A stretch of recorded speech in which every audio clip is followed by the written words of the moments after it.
The honourable member for Calgary Foothills has the call. Thank you, Mr. Speaker. There have been a lot of firsts in the last couple of weeks. This is the first time that I am rising to speak to a motion or a bill.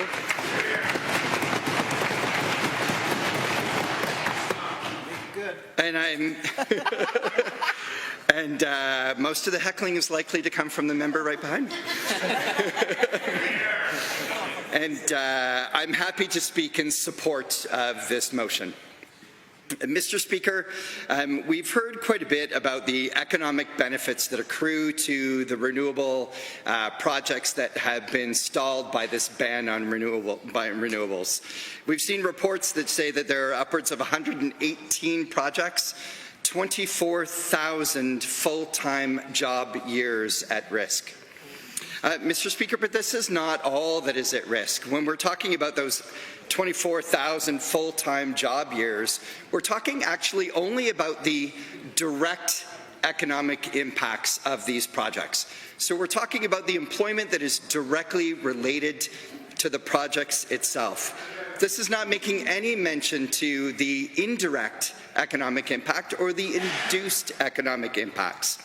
So with those indirect economic impacts, we need to be thinking also about those jobs that are coming from the services and supplies that are being accessed by the companies implementing the projects themselves.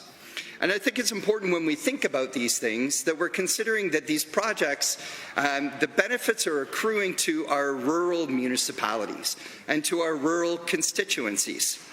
We're talking about these projects happening in places like Vulcan, where hotels, restaurants, grocery stores are all receiving benefits from the hundreds of people that are landing in these places to conduct this work. And Mr. Speaker, as these indirect impacts fall on these communities, hiring people in grocery stores, hiring people in hotels, hiring people in restaurants, those people in turn will be spending their wages and income also in those communities and creating further ripple effects within those rural economies. And I don't think we should be discounting what this means for these rural communities. We're talking about providing these good paying jobs to rural Albertans. And it surprises me that this government, which is open for business, this government that wants to create jobs for Albertans, is implementing a ban on renewables that is doing the exact opposite. It's doing the exact opposite from creating these jobs, but in fact creating uncertainty for people who are in this area. Mr. Speaker, we have, as has been acknowledged, now a long track record of Alberta leading the country in renewable installations. This has led to people pursuing a career in this area. They pursued educational pursuits, specifically targeting jobs in renewables. And now we've created uncertainty for people who have invested years of their life, thousands of dollars in tuition, to be able to do this work. And now they're being left holding the bag, not sure whether or not their job is going to come back in 6 months or in a year. Mr. Speaker, that isn't fair to the people who are pursuing these jobs. It's not fair to the youth in rural communities who are looking to fulfill these jobs.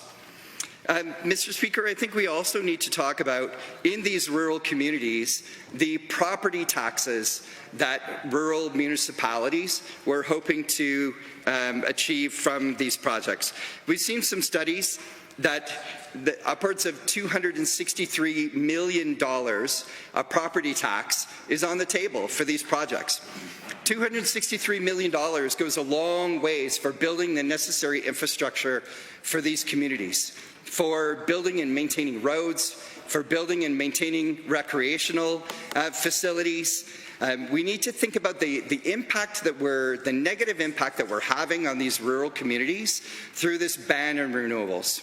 And so I think that if we are going to consider the economic impacts on rural communities, the jobs that are being created in rural communities, that it makes sense that we would want to not put all of this up in the air, and that we should vote in support of this motion.